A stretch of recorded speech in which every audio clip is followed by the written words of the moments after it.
Autolite and its 98,000 dealers bring you Mr. John Lund in tonight's presentation of Suspense.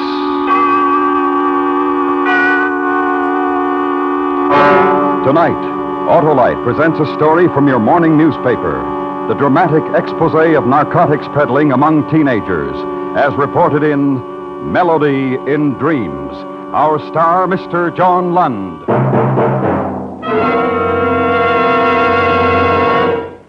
Well, Harlow, 1952 was a pretty good year. Pretty good? Why, Hap, they just don't come any better than complete electrical systems designed and built by Autolite for manufacturers of many leading makes of our finest cars, trucks, and tractors. All units, including the generator, starting motor, distributor, and coil, spark plugs, and batteries, are engineered to give the finest performance money can buy. My car's Autolite equipped, Harlow. Millions are, Hap, because Autolite electrical systems have been used as original equipment ever since 1911, when Autolite developed the first 6-volt, 2-unit electrical system for the industry. That means Autolite electrical systems have been starting, lighting, and providing electrical energy for car owners for 41 years. That is a record, Harlow. Yes, so friends insist on Autolite original service parts for your Autolite-equipped car, because only Autolite original service parts are related by Autolite engineering design to fit and work as a team with your car's electrical system. You'll find it pays because from bumper to tail light, you're always right with Autolite. And now, Autolite presents transcribed Melody in Dreams, starring Mr. John Lund, a dramatic report based on fact, hoping once again to keep you in suspense.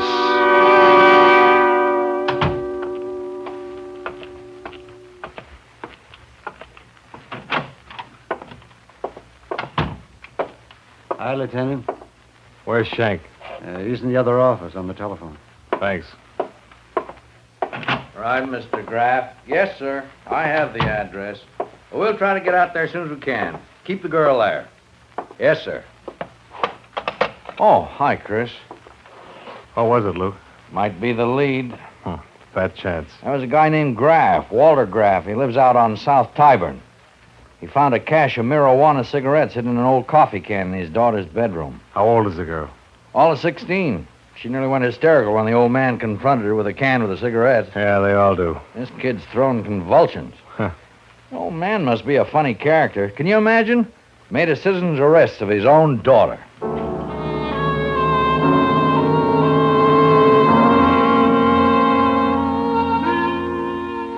For almost 6 months, the Narcotics Division had been trying to find a leak.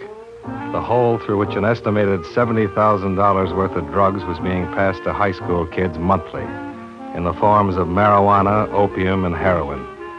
Regular stakeouts, raids, and arrests had been made. The number of teenage addicts arrested was a staggering, frightening total. Arrests made yielded the addicts, but they didn't yield the source of supply. In the meantime, public sentiment and high official pressure, abetted by the newspaper headlines, was growing, while police department investigation was groping. Each and every possible lead obtained had to be followed up. In the case of Walter Graff, who'd made a citizen's arrest of his 16-year-old daughter after discovering marijuana cigarettes hidden in a coffee can in her bedroom, another lead was about to be followed up. This is the address, Chris. Yeah. Nice old house. Ring the bell. Sure. Well, they don't build them like this anymore. Maybe they don't take the time. Agnes goes for this kind of architect. Yes? Police. Mr. Graff? Oh, yes. Come in. I'm Mr. Graff. Thanks. Here, let's go into the living room. Please be seated. You'll have to excuse the appearance of the house, gentlemen. Ever since Mrs. Graff passed away, I haven't taken much interest in such things as cleanliness. I know it's wrong. We understand. I presume you're here in response to my telephone call? Yes, sir. I'm Lieutenant Royals. This is Detective Sergeant Shank, Narcotics Detail. Yes. I'm quite upset, as you can see. The shock... You're only one parent among many, Mr. Graff. Oh, I know. I read the newspapers, too. They're full of it. Every day you read about the horrible... When did you discover the coffee can with the cigarettes, Mr. Graff? This morning, early this morning. You see, I didn't go to work today. I wasn't feeling very good, so I stayed home. It's the first time I've ever been absent. Why did you wait until this evening to report the discovery?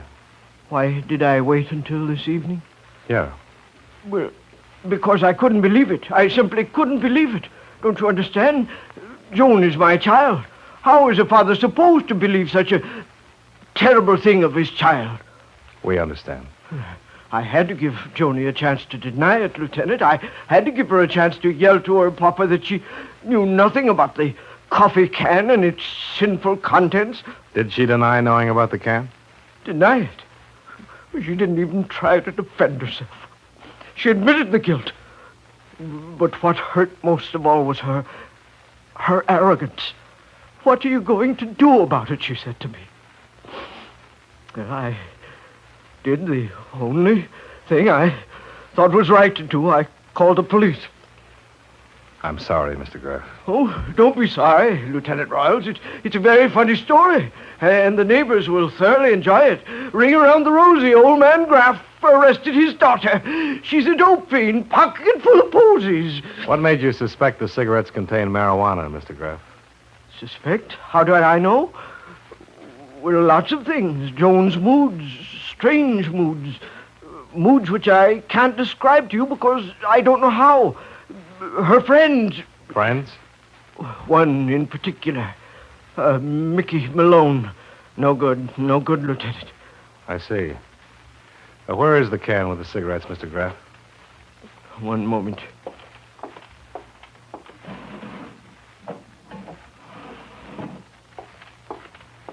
Here, Lieutenant Boyle. Here, the poison. Take it. Burn it. Destroy it.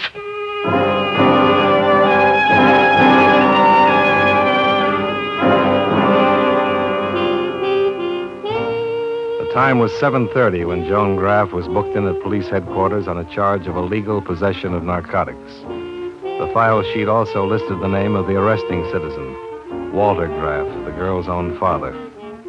Joan was a plain-featured girl, bleached blonde hair, fair skin, narrow hazel eyes, and a slim, slight frame.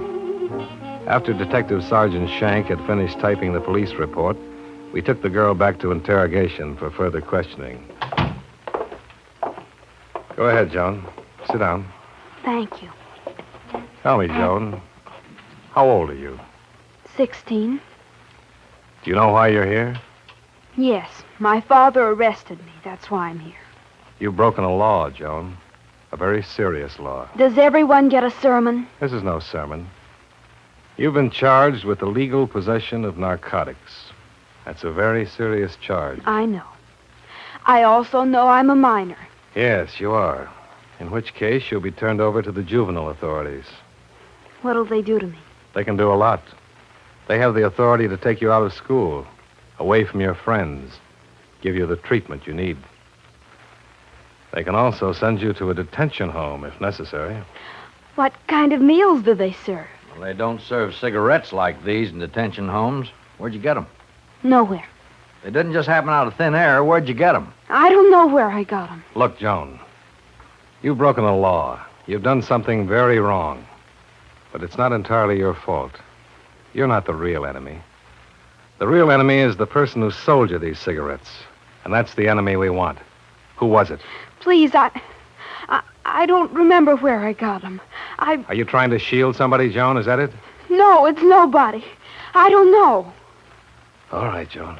All right. You don't have to tell us. I'm not going to force you to do something you don't want to do. That'd be wrong. But there's something I want to explain to you. And I want you to try to understand it. It's about your father and what he did. My father. When he arrested you, he did the only thing he thought was right. I'm his daughter. His own flesh and blood. Yes, his own flesh and blood. That's right. Right. And don't you realize what it must have done to him inside? I don't want to talk about him. Please. I've got 2 children of my own, Joan. 2 small boys. Please. If they were older and either one of them had done something like this, I swear to you I'd do the same thing that your father did. Okay, Lou. That's all for now. Let's go. Lieutenant, Yes? Lieutenant, I'll tell you. I'll tell you where I got the cigarettes. All right, tell me. From Nicky. Nicky Malone. My boyfriend from high school. Do you know where Nicky gets them? There's a coffee shop somewhere near our school. That's how Nicky gets the cigarettes, I think. Haven't you ever been to this coffee shop with Nicky? No. I don't even know where it is. I see. Shall I put out a call on the Malone kid? No, I don't think that's necessary. We'll go out to the house and talk to him. Lieutenant, Yes, Joan? I understand. Understand what? My father. His hurt inside. I have that same hurt.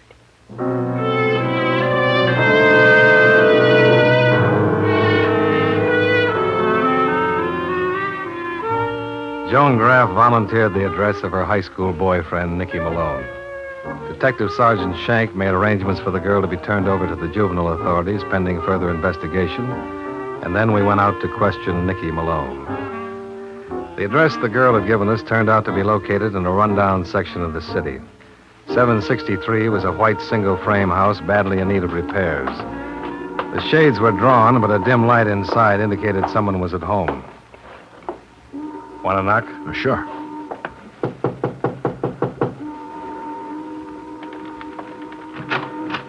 Yes? Does Nicky Malone live here? Who wants to know? Police officers. I'm Lieutenant Royals, Sergeant Shank. Oh? What's the boy done? We'd like to ask him some questions. He at home? Yes. He's getting ready to go out. Come in, officers. What is it you wanted Nicholas for? We'd like to talk to him. Oh, sure. How about a drink? No, thanks. You? No. Mind? You any relation to the boy? Relation? Sure.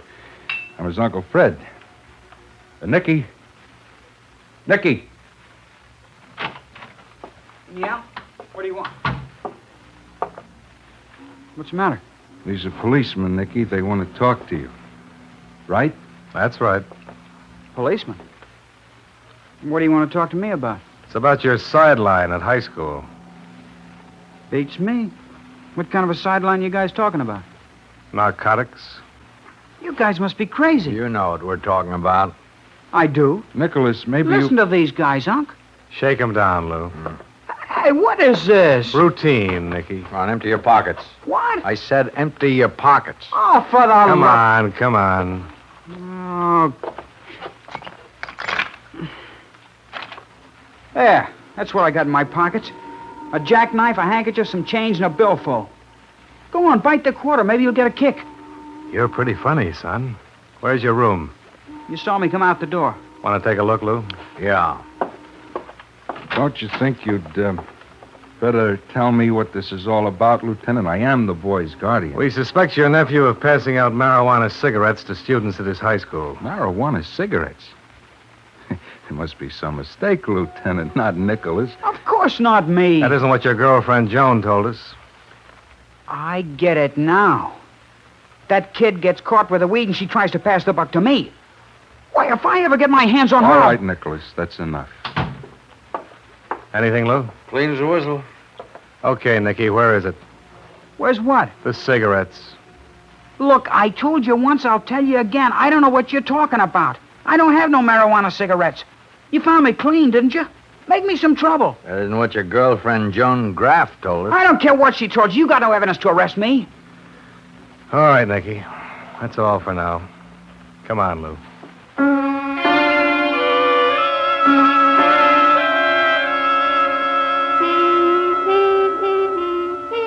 And we were right back where we started. Up against another frightened high school student who refused to divulge the source of his supply of narcotics. We didn't have any physical evidence on Nicky Malone, but we did believe that the young girl had been telling the truth, and therefore decided to place him under surveillance. He was our closest link to the source of the narcotic supply. For 4 days, we followed his every move. At 8:30 every morning, he left the house, walked 6 blocks to his high school. left school at 3:20 and walked 2 blocks to a coffee shop where he had a chocolate milkshake, and then returned home. He didn't leave the house at any time during the evenings. On the 5th day, the boy went to the coffee shop, had his regular milkshake, and then played the jukebox. Once again, when he left the coffee shop, we followed him. He's heading in the opposite direction, Chris. Yeah, this may be it, Lou. He may be going to pick up some stuff. He's turning the corner onto Madison. Here we go, Lou. Hold your breath. Yeah.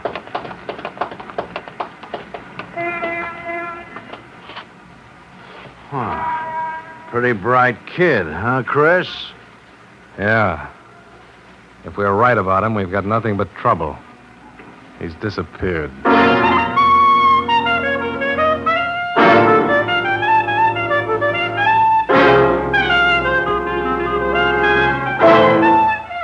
Autolite is bringing you Mr. John Lund in Melody in Dreams. Tonight's presentation in radio's outstanding theater of thrills, Suspense.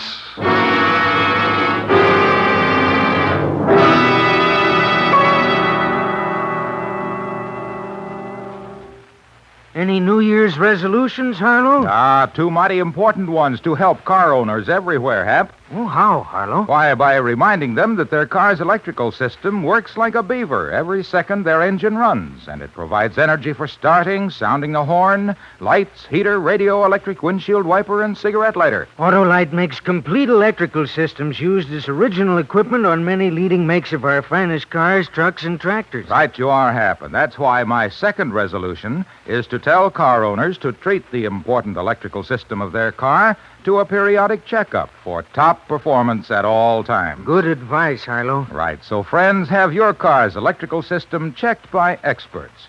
Your nearest authorized Autolite service station has specialized equipment to service all makes of cars. You can quickly locate him in the classified section of your phone book under Automobile Electrical Service.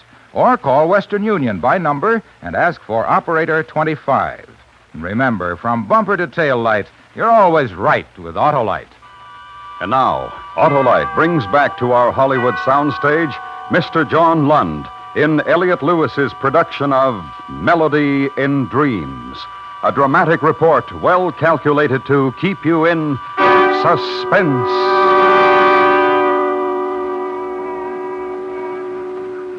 Right out from under our noses. How's it possible? Like I said, Chris, bright boy. Must have known he was being followed. Oh, of course he did. Lots of nerve. The law on his tail, and he still does business. Yeah. Well, he's got to go home sometime. That's right, Lou. He's got to go home sometime. And that's where he's going to find us.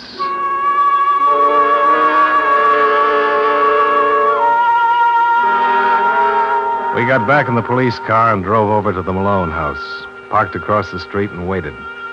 It was beginning to get dark. The shades were still drawn. I wondered if anybody ever bothered to raise them. Time passes slowly when you're waiting. Cigarette, Chris? No, my mouth feels like an oven now. Somebody's home. Probably his polite uncle. Funny guy. Wonder what he does for a living. Oh, I saw a lot of music sheets laying around. Probably in the business. Hey, What? thought I saw something moving in the driveway. Shadow. Might be the kid. Let's go.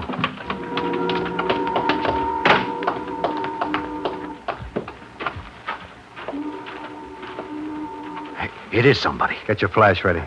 Okay, hold it. Hey, All right, kid, stand still. Don't move. what is this, cops again? Yeah, Nicky, cops again. I thought I shook you guys once. Why did you shake us, Nicky?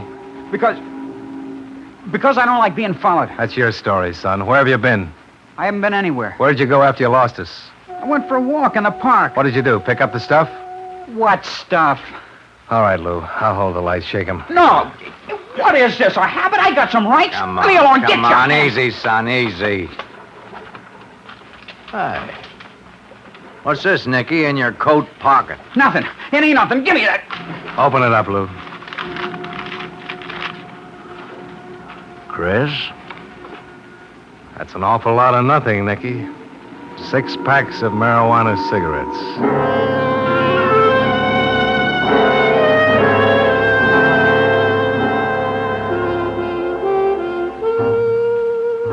the boy down at police headquarters on a charge of illegal possession of narcotics.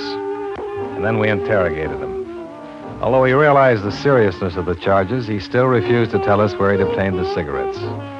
His guardian uncle was notified and came down to see the boy. He seemed quite concerned. We listened in on their conversation. The uncle pleaded with the boy to tell us all he knew about the narcotics. But Uncle's pleas went unheard.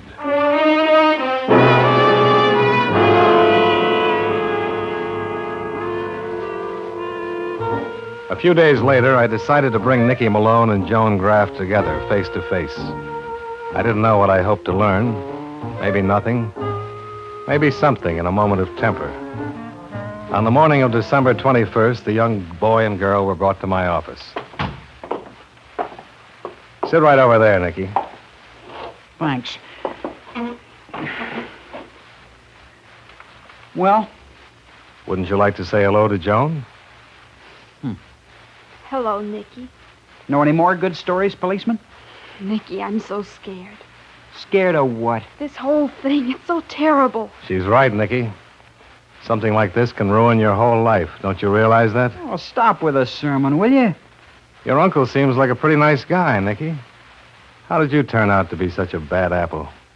Is that part of your job, policeman? Telling people what they are? No. No, it's not, Nicky.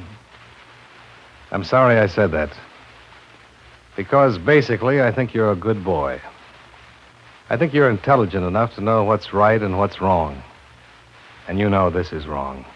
I don't have to reason with you. The thing that really puzzles me is why an intelligent young boy like you refuses to right this wrong. You made a mistake. We all make mistakes. Mistakes are forgivable, Nicky. Nicky, the lieutenant is right. Ah, what do you know anyway, loud mouth? Couldn't keep your mouth shut, could you? You had to tell him. I hurt my father, Nicky. I hurt him very much. I had to tell the police all I knew. Big blabbermouth. Well, find yourself another boyfriend, sister. Nick. See if he'll get you a stick. Yeah. Another stick, Nicky? I mean... Yeah, I know what you mean. Another stick of this. Oh, why can't you leave me alone? Give me a trial. Send me up. I don't care what you do. Trial? Jail? No, son. They're not the answer. Not really. I'm trying to make you understand that you've got a long life ahead of you. It'd be a shame to ruin it now.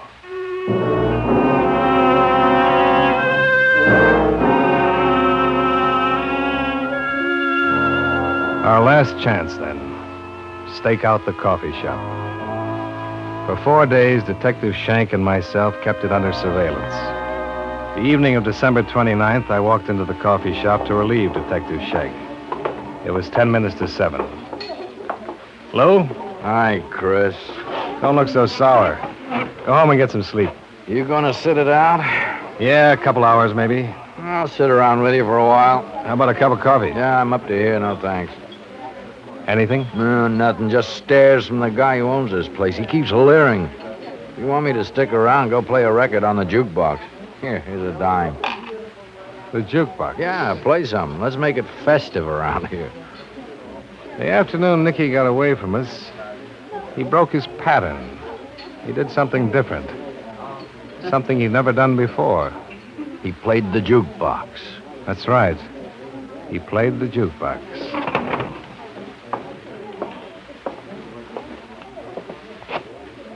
Billy May, wish you were here. Broken. Oh.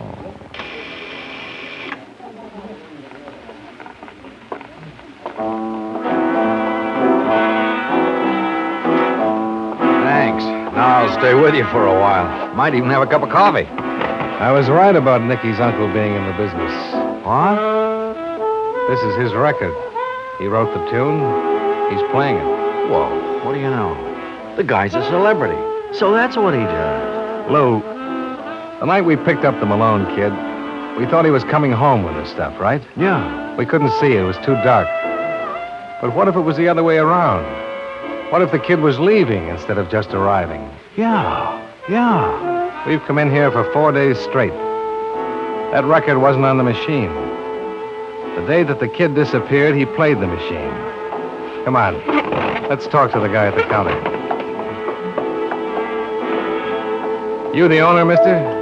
Yeah, I'm the owner. Police officers. Police? Oh, hey, now. What? Don't get excited. Just want to ask you a few questions. Well, sure, officers, anything. There's a new record on that machine by a Freddie Malone. Oh, yeah, him. I know him.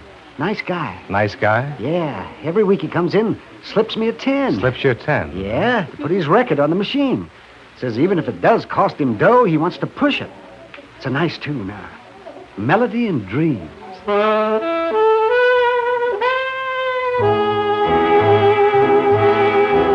Back at headquarters, we learned the whereabouts of Uncle Freddie Malone. He was playing piano in a small nightclub on Halstead.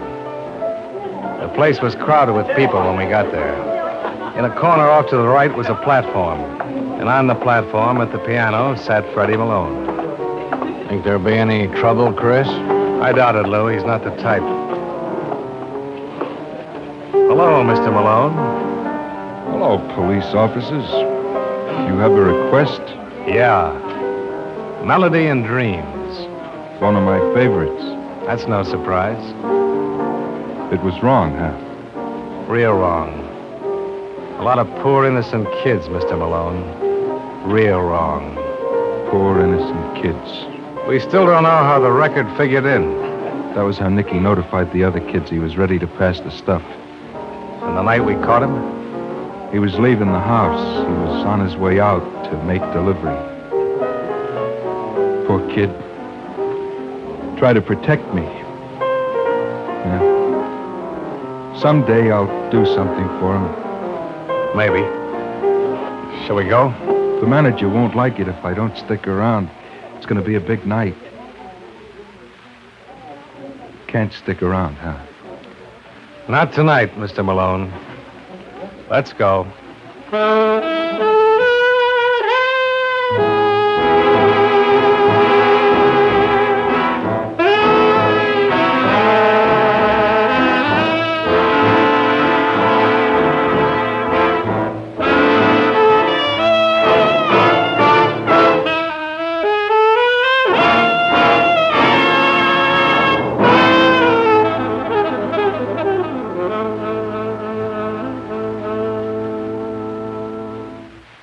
Suspense. Presented by Autolite. Tonight's star, Mr. John Lund. This is Harlow Wilcox speaking for Autolite, world's largest independent manufacturer of automotive electrical equipment. Autolite is proud to serve the greatest names in the industry. They are members of the Autolite family, as well as are the 98,000 Autolite distributors and dealers in the United States and thousands more in Canada and throughout the world.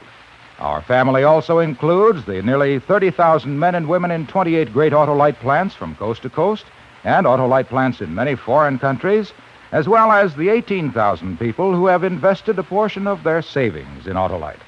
Every Autolite product is backed by constant research and precision built to the highest standards of quality and performance. So remember, from bumper to tail light, you're always right with Autolite.